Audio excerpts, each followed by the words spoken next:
Mes ką tik nusileidome į Buenos Aires. Čia mus pasitiko 30 laipsnių karštis. Iš karto pakeičiau kelnes, nes taip tikrai būti neįmanoma, kaip atvažiavau. Mūsų šios dienos planas yra toksai, kad mes važiuojame dabar į uostą, pasiimti automobilius, paskui keliaujame į Rosario, taip kad šita visa diena mums reikia sukarti apie 500 km ir iš uosto pasiimti visą savo techniką.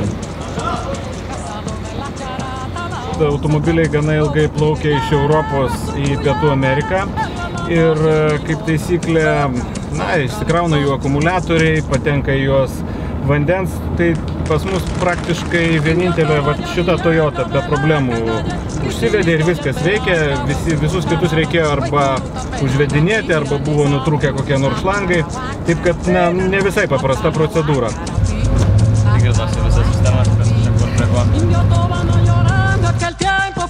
Pilcomayos y Bermejo llorando por mi campamento de mi raza, la América es de mi raza bella.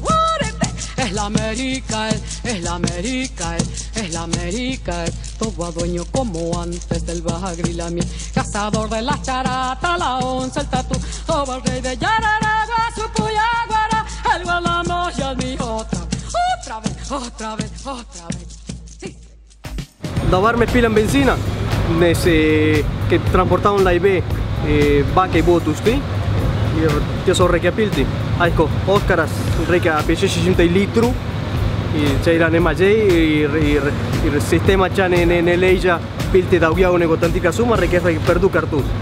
Šitas viena Toyota irgi buvo visiškai tuščia, čia buvo jau trupučiuką daugiau, jau susitvarkė. O dabar atsiėmę tos automobilius, prisipylę degalų, važiuojame į pirmo bivako vietą. Pirmasis bivakas yra Rosario, antrame pagal dydį mieste ir mums dar liko kokie 200 km.